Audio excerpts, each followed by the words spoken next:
नमस्कार दोस्तों, स्वागत है आप सबका आपके अपने YouTube चैनल में। आज का जो विषय है वो है डिमांड एंड सप्लाई जोन के ऊपर, मतलब मांग और आपूर्ति। अगर मैं आपको सरल भाषा में समझाना चाहूँ कि ये कैसे काम करता है, मान लीजिए आपके पास एक एप्पल है, सेब है, और उसकी वैल्यू 100 रुपये है। ठीक है, आपने उसको 100 रुपये में खरीदा है। यही मार्केट में अगर आप बेचने जाएं तो उसी एप्पल की वैल्यू इस वक्त 130 चल रही है। अगर आप इस सेब को 120 रुपए में बेच रहे हैं तो लोग आपसे ज्यादा खरीदेंगे, क्योंकि जहां पे चीजें सस्ती मिल रही हैं, सेम मतलब वही चीज सस्ते में मिल रही है, तो लोग आपसे ज्यादा में खरीदेंगे, मतलब ज्यादा खरीदेंगे क्योंकि आप कम में दे रहे हैं। अगर वही सेम सेब अगर आप 150 में दे रहे हैं तो लोग कम लेंगे। समझ रहे हैं मेरी बात?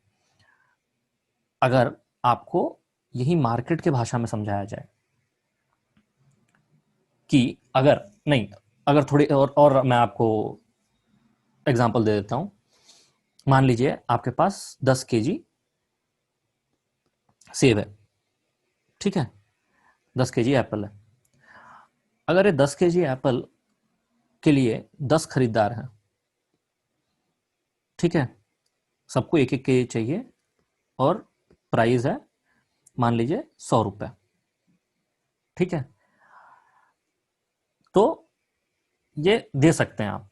लेकिन मान लीजिए यहीं पे अगर 20 लोग आ गए, सबको एक एक केजी चाहिए, तब आप क्या करेंगे? जो सबसे ज्यादा देगा मुझे उतने में मैं उनको बेचूंगा। अब 100 रुपये पे आप नहीं बेचेंगे, आप उससे ज्यादा में बेचेंगे।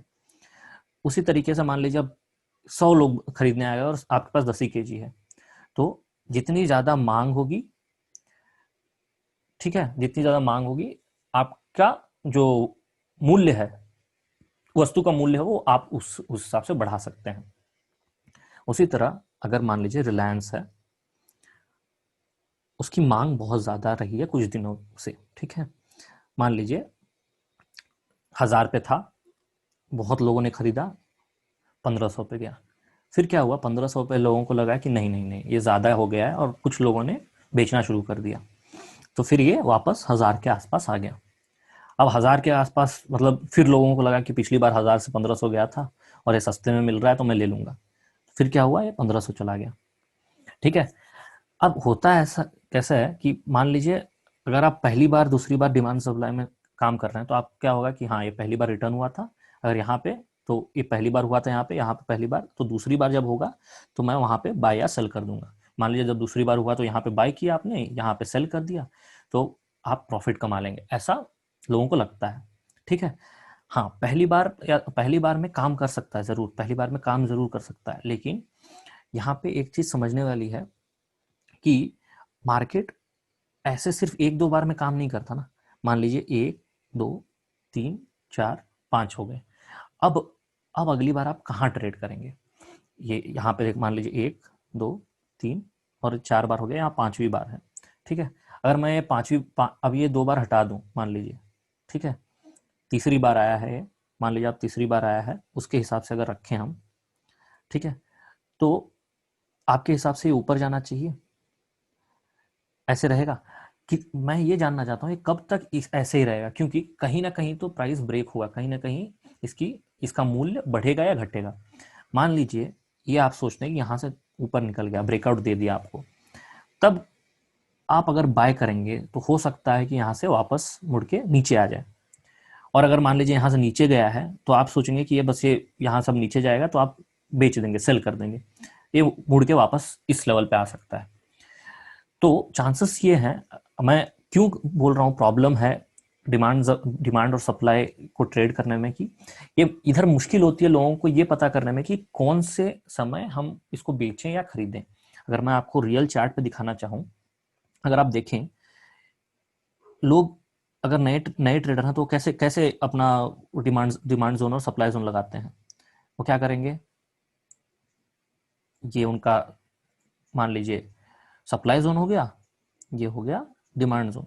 तो कभी भी एक बात जान लीजिए, कभी भी एक लाइन या पर्टिकुलर प्राइस पे डिमांड जोन या सप्लाई जोन नहीं बनता।